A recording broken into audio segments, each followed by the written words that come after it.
The rental market is a hot topic no matter what circle you're in. In San Francisco, there are 16 main reasons that a landlord can legally evict someone. That ranges from anywhere from not paying your rent to having too many roommates. Now, one specific reason is being used at a near record rate, and it's all about family here. These kinds of evictions have spiked almost 200% in recent years. Investigative reporter Brigad Shaban joins us right now with much more. Brigad?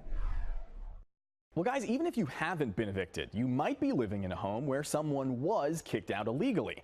And that means you can actually lock in that person's old rent price, even if it's thousands of dollars less than what you currently pay. Our investigative unit spent 6 months looking into evictions all across San Francisco. And we found some landlords seem to be abusing the system and making a lot more money in the process.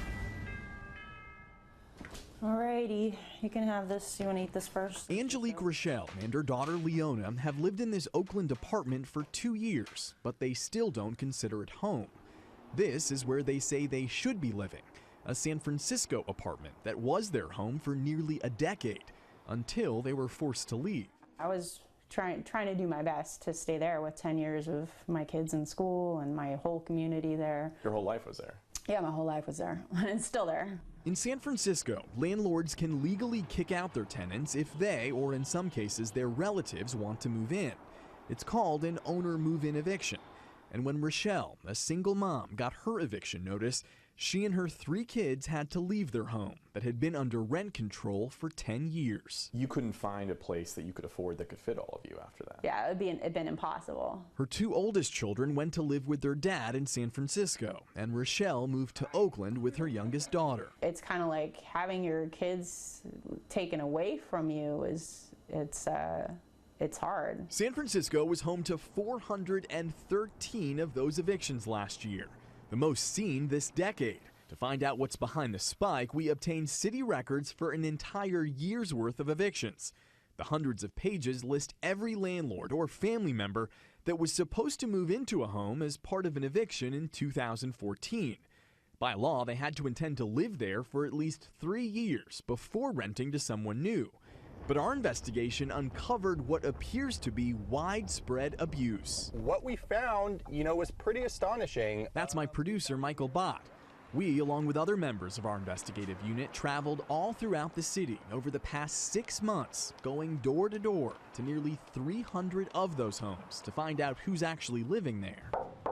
We interviewed over 100 people about their living situation, and in 24 cases, which represent nearly 1 in 4 of all the evictions we looked into, the person who should be living in the home is not, an apparent violation of the city's own laws. Does anyone actually check if the people that should have moved in are the ones actually living there? No, we don't check. Robert Collins is the executive director of the San Francisco Rent Board, the agency in charge of investigating wrongful evictions. The office doesn't require any proof of residency after an eviction, but does investigate cases when someone files a complaint. So the people who are evicted basically have to take it upon themselves to be their own sort of private investigator? At this point, yes. Collins says the best option for people is to take their landlords to court. If you've been wrongly evicted, San Francisco law allows you to collect hefty damages that can total millions of dollars. We are talking about people's houses, people's homes, if you would. And we're facing an affordability crisis. So, there's really no way to minimize how important that is. It's tragic and very unfortunate. We showed our findings to San Francisco Supervisor Jane Kim. Where has the city been? Why doesn't there appear to be oversight? Like many laws on the books, we are a complaint-driven enforcement system. But I think it would help if we started doing these random audits and prosecuting owners that we're finding that are flagrantly evading the law. The Rent Board submits a random sampling of owner move-in evictions to the district attorney's office each month to investigate. But we discovered not a single person has been prosecuted in nearly the past 10 years. The DA's office tells us it's difficult to prove that landlords actually intended to commit fraud when they evicted their tenants. You want me to do something with your hair? Which brings us back to Angelique Rochelle. She and her family were evicted after the owner of the building said his mother was moving in. Yeah, I think he said she was sick, but at one point she was going to help out with the family. The eviction filed with the city shows the landlord's mom is supposed to be living there at least through next year. So we checked out the building for ourselves, and we didn't find the landlord's mother. Instead, brand new tenants are renting. And by the looks of this online ad, the apartment has been completely renovated. The listed price, $5,000 a month. That's nearly 3 times the price of what Rochelle was paying. Your whole life changed because they said you have to move out because a family member's moving in. Mm-hmm. But it turns out that family member isn't living there. Not sure what to say to that. I mean, surprise! The landlord declined to speak with us, and the new tenants didn't want to talk either. But what they don't realize is if their landlord can't defend that eviction, they're actually entitled to Rochelle's old rent. Countless others across San Francisco may also be eligible and not even know it. You might end up having really much better rent than you thought you would have ever had. Extend that to an entire year of rent, and we're talking savings of $30,000, $35,000 in some cases. Were you able to get your homework done?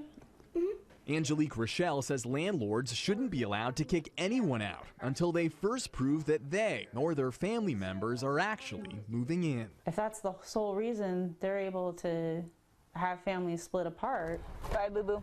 Bye. Love you. Then definitely they need to show that that's what they're doing. Now on our website, we've mapped every single owner move-in eviction in San Francisco for the past 3 years. And it's easy to find your neighborhood. You just zoom in and you can even see when the eviction took place. Many of these are totally legal, but if your address is listed here and you're not the landlord or family member, chances are someone was wrongfully evicted and you might be able to lock in their cheaper rent. You just fill out the official complaint form we've posted on our website. There you can also find our map and you can contact us. If you live in one of these homes, we want to hear from you. That's all at NBCBayArea.com. Guys, back to you.